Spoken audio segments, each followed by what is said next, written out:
John Nay Kennedy's wife never expected a simple trip to a car dealership to turn into public humiliation. But when a liberal manager tried to make an example out of her, he had no idea what was coming next. Before I take you deeper into this unbelievable story, make sure you subscribe and stay with us, because you won't want to miss what happens after. Back to the story. Rebecca Kennedy, wife of Louisiana's outspoken conservative Senator John Nay Kennedy, walked through the glass doors of Premier Elite Motors, a luxury dealership in the heart of Washington, D.C. The showroom gleamed under bright white lights, reflecting off polished hoods of cars worth more than most people's homes. A silver Porsche shimmered under the spotlight.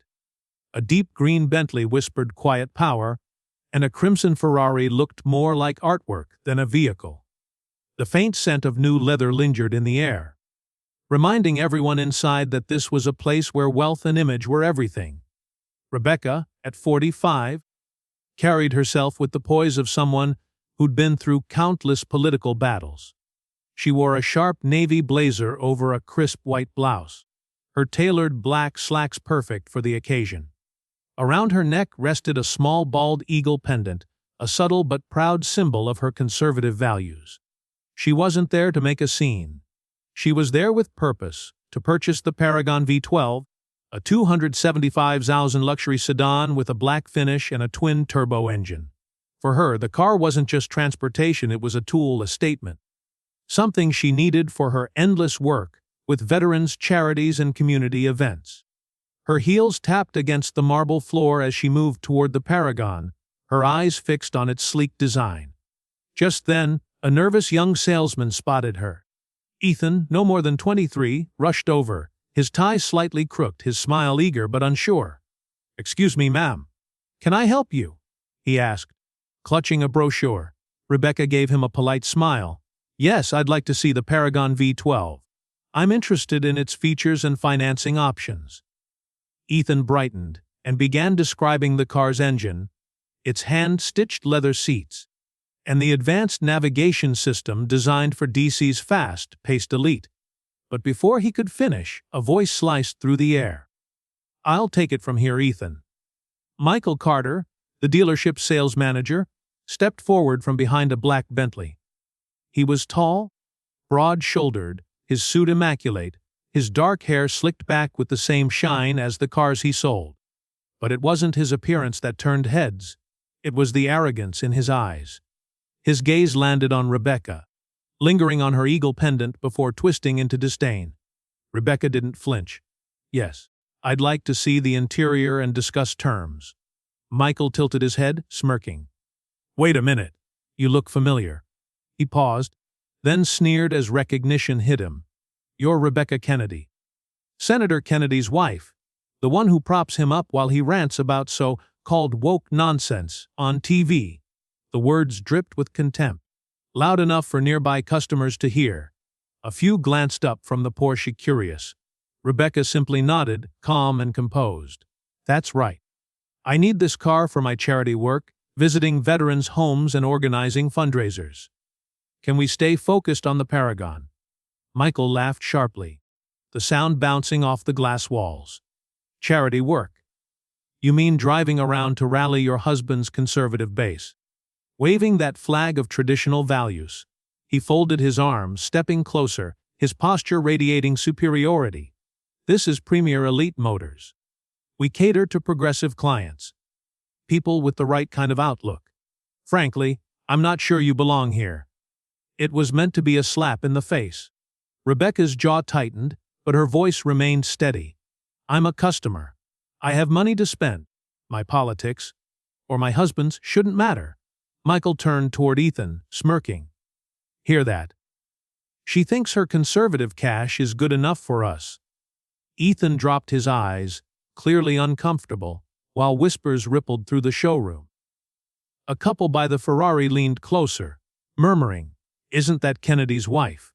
Another salesperson across the room covered a laugh with her hand, feeding Michael's arrogance. Rebecca stood tall, unshaken, even as the room shifted against her. What Michael didn't realize was that this encounter was about to take a turn he would never forget. Michael leaned in, lowering his voice but sharpening the edge in his tone. "Listen, Mrs. Kennedy," he said, his words coated with false patience. "I don't know who bankrolls your husband. Oil barons, maybe. But we don't need your kind staining our brand. This isn't a place for eagle pendants and Madaga rallies." His hand flicked toward her necklace, the sneer on his face unmistakable. The air shifted. The showroom had become a stage, customers and staff suddenly the audience to a political showdown disguised as a sales pitch. An older man in a gray coat frowned, leaning toward his wife. "That's not right," he whispered. "She's just here to buy a car." His wife nodded solemnly, but others weren't as sympathetic. A young couple by the Porsche traded smirks, clearly entertained. Rebecca straightened, her posture unshakable, green eyes flashing with fire. "You're refusing to serve me because of my beliefs?" she asked, her voice crisp and controlled, honed through years of standing in hostile chambers and political storms. "That's not only unprofessional, it's illegal." Michael crossed his arms, shrugging like it meant nothing. "This is a private business," he said coldly. "I decide who we serve. And you don't belong here? Why don't you try a dealership that sells pickups? That might suit your aesthetic better." A few chuckles rippled through the room, feeding his arrogance. But the man in the gray coat shook his head again, muttering, "This is ridiculous." Rebecca's hand brushed against her eagle pendant, grounding her resolve. "I'm not here to argue politics," she said, her voice low but commanding enough to cut through the murmurs. "I'm here to buy a car for my work that helps veterans and their families. You're refusing a paying customer because of my husband's politics. That's your choice. But it's a mistake." Michael stepped closer, his face inches from hers, his breath sharp with espresso. "Mistake?" he scoffed, pointing toward the glass doors. "The mistake is you thinking you can waltz in here with that pendant and expect us to roll out the red carpet. This is my showroom, my rules. You don't belong here. Leave or I'll call security." The tension was suffocating. Conversations died. Even the soft jazz from the ceiling speakers seemed to fade. Ethan shifted uncomfortably, staring at the floor, while a couple whispered near the Ferrari, "That's Senator Kennedy's wife. Is he really doing this?" Rebecca didn't break. She held Michael's gaze, calm and defiant, her voice steady as steel. "Fine," she said at last. "I'll leave. But this isn't over." She turned on her heel, her footsteps echoing across the marble floor like a gavel striking down judgment. Michael's triumphant laugh followed her. "Say hello to the senator for me," he called out mockingly, "and maybe try an SUV next time. More your speed." A snickers from the corner tried to drown her dignity, but Rebecca didn't falter. She pushed through the glass doors, stepping into the sharp daylight. Outside, her gray Honda Accord waited, aged, dependable, its paint worn by years of service. Sliding into the driver's seat, she gripped the wheel, Michael's words ringing in her ears. "You don't belong here." But instead of breaking her, those words forged something harder, resolve. She pulled out her phone and dialed John. It rang once before his familiar southern drawl answered. "Rebecca. You all right, darling?" she exhaled, steadying her breath. "John, I was just kicked out of a dealership. The manager, Michael Carter, refused to sell me the car. He mocked our values, humiliated me in front of everyone." There was silence for a moment, then his voice dropped, sharp as a blade. "Kicked you out? Who does this man think he is, treating my wife like that?" She told him everything. Michael's sneer at her pendant, his insults, his threats to call security. John's jaw practically echoed through the line as it clenched.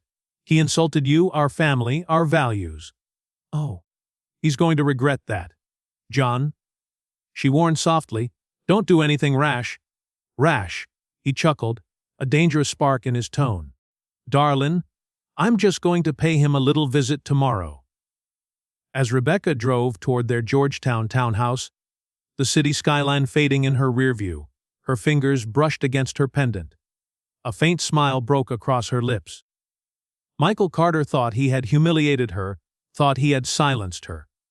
But what he didn't know was that John Nee Kennedy was coming. And tomorrow, the rules in that showroom would change forever. If Rebecca Kennedy's stand moved you, don't forget to support our channel. Your likes, shares, and contributions help us keep telling stories of resilience, respect, and the courage to fight back against bias. Every bit of support keeps these powerful tales alive. Click the link below, and let's continue building a community that values truth and strength. The morning sun rose over Washington, D.C., draping the streets in a golden glow. Its light glinted off the glass facade of premier elite motors, where luxury cars gleamed like trophies beneath a canopy of LED brilliance. Then, breaking the calm, came a deep, commanding rumble. Heads turned, conversations stopped. A silver Rolls-Royce Phantom, worth nearly $1.7 million, slid to a halt at the dealership's entrance. Its polished chrome shimmered like armor, its presence magnetic. Pedestrians slowed, phones lifted to capture the spectacle. "Who's that?" one whispered. "That's no ordinary ride." The Rolls wasn't just a car. It was a declaration. Its silver finish reflected the resolve of the man inside. Senator John Nee Kennedy. Inside the showroom, Michael Carter, the sales manager, stood near a crimson Ferrari Portofino. His tailored navy suit was flawless, his tie a perfect knot. He was mid-pitch to a wealthy client, a smug grin still hanging on his face from yesterday's so-called triumph over Rebecca Kennedy. To him, refusing her had been a show of power, a way to prove that his progressive ideals ruled the showroom. He thought the matter was finished. Then the Rolls-Royce door opened with a low, deliberate thud. Out stepped John Nee Kennedy. At 73, the Louisiana senator carried himself with the poise of a man who had weathered storms few could imagine. His silver hair was neatly combed, his dark gray suit cut sharp to his frame, his piercing blue eyes radiating a quiet intensity. He wasn't here to browse cars. He was here to set the record straight. The hum of the street followed him as he strode toward the glass doors, his polished shoes striking the pavement with purpose. When he entered, the faint chime was swallowed by a sudden silence. Customers stopped mid-sentence. Sales staff froze. All eyes turned toward the man whose reputation for wit and resolve preceded him. Michael's confidence faltered the instant he saw him. The sight of the Rolls-Royce gleaming outside was already a silent rebuke. Clearing his throat, Michael forced himself forward, his voice smooth but carrying an edge of unease. "Good morning, sir. I'm Michael Carter, sales manager. How can I assist you today?" John stopped a few feet away, his gaze steady and sharp. His southern drawl cut through the still air, each word deliberate. "Name's John Nee Kennedy, senator from Louisiana. And you, Mr. Carter, insulted my wife yesterday. Refused to sell her a car because she's married to me. Mocked her values. Kicked her out like she was nothing. I'm here to correct that mistake." The words landed heavy, and the room shifted instantly. Whispers rippled. A woman near the Bentley clutched her husband's arm. "That's Senator Kennedy," she gasped. "This is about his wife." Her husband's eyes widened. This is going to be something." Michael blinked hard, his jaw tightening as he struggled to maintain control. Adjusting his tie, he forced a weak smile. "Senator Kennedy," he stammered, "I'm terribly sorry if there was some sort of misunderstanding. We don't refuse customers here, of course. We simply—" John raised his hand, cutting him off like a gavel striking wood. His voice was calm, but the edge was undeniable. "Don't play word games with me, son. You mocked her eagle pendant. Told her she didn't belong in your showroom. Treated her like she was less than you. Why? Because she stands with me. Because we don't fit your politics." He stepped closer, his eyes never leaving Michael's. "She came here for one reason, the Paragon V12, and I'm here to buy it. But first, you and I are going to have a talk about respect." Michael's confidence cracked, his Adam's apple bobbing as he swallowed hard. His voice faltered. The Paragon V12. "Of course, sir. Absolutely. We can arrange that right away." Michael's voice trembled as he tried to salvage control. "Are you serious about purchasing today? It's a limited edition. Not just anyone." John stepped in closer. his tall frame shadowing the younger man despite his years. His blue eyes narrowed and his reply cut sharp, serious as a heart attack. My wife needs that car. She drives to veterans' homes, organizes fundraisers, helps men and women who bled for this country. You refused her because you don't like our politics. That's not just wrong. Son, it's plain foolish. The entire showroom had transformed into a stage. Every whisper, every breath belonged to the confrontation. Ethan, the young salesman near reception, muttered under his breath. He's not messing around. Michael's done for. A couple standing near the Porsche exchanged nervous glances. He shouldn't have touched Kennedy's wife. One whispered. The tension thickened until Elizabeth Harper, the dealership's owner, appeared from the back office. In her late 50s, sleek blonde hair pulled tight into a bun, her navy dress radiated understated wealth, but her eyes betrayed concern. She approached carefully. Senator Kennedy, she began, her tone calm but edged with unease. I'm Elizabeth Harper, the owner. Is there a problem here? John turned toward her, his gaze steady, voice unwavering. Yes, Mom. The problem is your manager humiliated my wife, Rebecca Kennedy. Refused to sell her the Paragon V12 because she's conservative. Mocked her, kicked her out like she was nothing. I'm here to buy that car, and to make sure he learns something in the process. Elizabeth's face hardened, her eyes darting to Michael, now pale and stiff, hands curling tight at his sides. Senator, I'm deeply sorry, she said quickly, her voice rising in sincerity. That behavior is unacceptable. It will be handled immediately. But Michael couldn't stay silent. His words slipped out shaky. Sir, I didn't mean any harm. We just prioritize clients who align with our values. Who? John spun back to him, his voice booming through the hushed room. Your values. His drawl lashed like a whip. You think it's noble to throw out a woman who spends her days helping veterans. Rebecca's stood by me since my first campaign. Through every battle. Every smear. And you, a car salesman, thought you had the right to judge her worth because she wore an eagle pendant. The crowd shifted uneasily, silent but stirred. An older woman in a red scarf near the Bentley whispered to her companion. He's right. That was uncalled for. A younger man by the Ferrari smirked, but his grin vanished under John's piercing stare. Kennedy pointed toward the Paragon V12, its obsidian black body shimmering under showroom lights. I'm buying that car today. Rebecca needs it for her work, for showing up to veterans' events, for serving people who've given everything for this country. You turned her away because of politics. That's on you. Michael's face burned red, his words stammering. Senator, of course. We can start the paperwork right away. But John wasn't done. He stepped in so close Michael could feel the weight of his presence. His voice dropped low, measured, dangerous. Oh no, buying the car isn't the lesson. I could buy this whole dealership by noon and have you out on the sidewalk, but that'd be too easy. Instead, you're going to volunteer at Rebecca's Veterans Charity Gala next month. You'll stand face to face with the people you mocked. And then, maybe, you'll understand who you turned your back on. Michael's eyes widened, panic creeping in. He opened his mouth, but Elizabeth's voice cut him off. Sharp and urgent. He'll do it, Senator. I'll make sure of it? She turned to her staff. Ethan, bring the paperwork for the Paragon V12. Now. Ethan bolted, tablet in hand, while Michael stood frozen, hands trembling, his pride crumbling. The murmurs in the crowd swelled, some nodding, some whispering, all caught in the gravity of the scene. John turned back to Elizabeth, his tone businesslike now. I want that car delivered to Rebecca tomorrow. Perfect condition, no excuses. Elizabeth nodded rapidly. Yes, Senator. Personally guaranteed. The paperwork came quickly. John's signature swept across the screen with swift finality.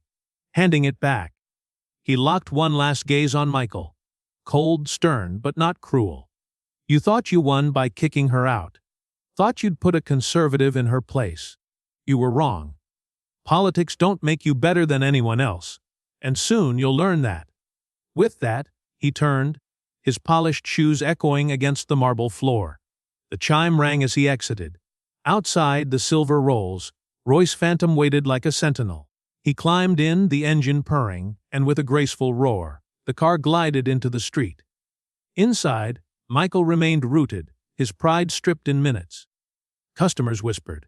He dismantled him, one man said. Should have never messed with Kennedy, another muttered. Ethan, still holding the signed documents, shook his head. That was brutal. Michael won't forget this. Elizabeth leaned in close to her shaken manager, her tone low but unrelenting. You'll be at that gala, Michael. And you'll fix this. He nodded faintly, eyes still locked on the doorway where Kennedy had stood. Outside, the crowd drifted away, but the image of the Rolls lingered in their minds. No longer just a car, but a symbol. For Rebecca, tomorrow meant a brand new Paragon V12.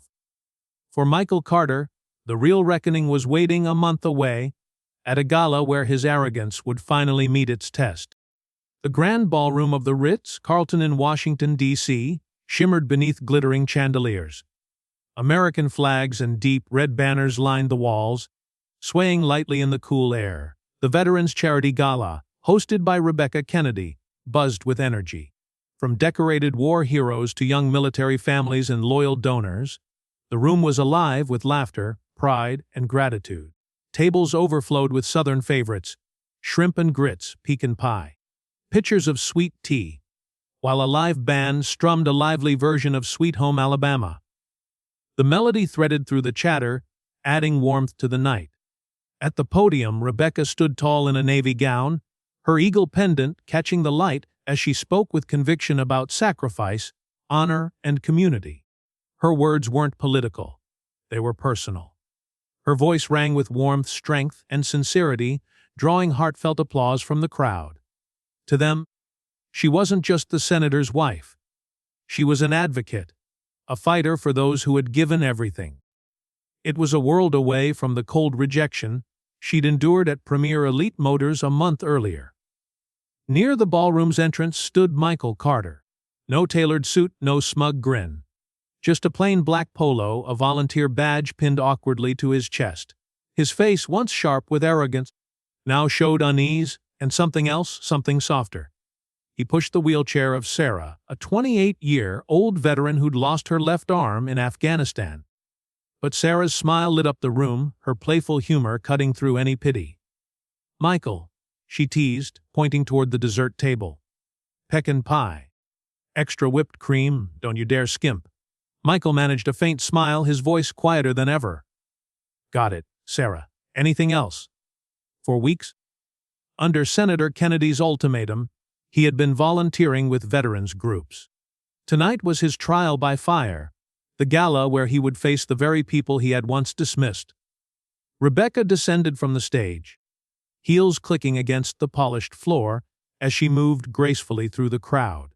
Her sharp green eyes landed on Michael, pushing Sarah's chair with surprising care. A faint smile tugged at her lips. Michael, she said, her voice warm but edged with steel. I'll admit, I didn't think you'd actually show. Michael froze, flushing red. Mrs. Kennedy, he replied, his voice low, almost sheepish. Your husband didn't exactly leave me much choice. He made it clear my job depends on this. Rebecca chuckled softly, glancing at Sarah, who winked. He's been useful, Sarah said playfully. Helped me set up a therapy session last week. Even carried my gear. Not bad for a guy who looked like he'd never break a sweat. Michael's ears reddened further, though a small smile crept across his face.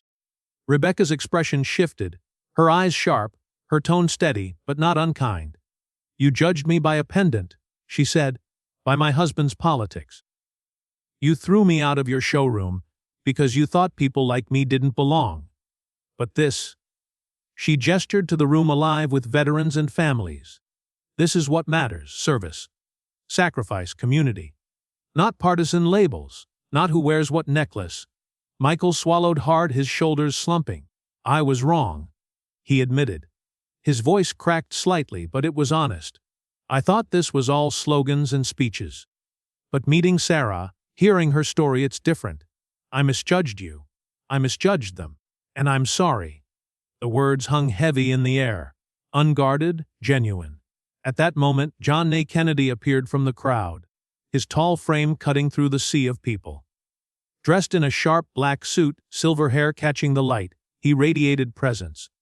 His blue eyes, softened by the glow of the evening, still carried the grit of a man who had fought every inch of his way from small town Louisiana to the Senate floor. He placed a steady hand on Rebecca's shoulder, grounding her as he turned his gaze on Michael. "You showed up," John said, his southern drawl warm but firm. "That's a start. What do you make of this crowd, son?" Michael shifted uncomfortably, then glanced at Sarah before answering. "I thought it'd be all flash, Senator. Just politics. But it's not. Sarah, the others I've met, they're real people. Not what I assumed." John nodded, a faint smile tugging at his lips. "I started with nothing. Just a small town lawyer scraping by. Learned early that judging folks by their beliefs is a fool's game. You hurt my wife, but you're here trying to make it right. That counts for something." Rebecca stepped in, her smile soft but edged with truth. The paragon was perfect. By the way, delivered on time, no problems.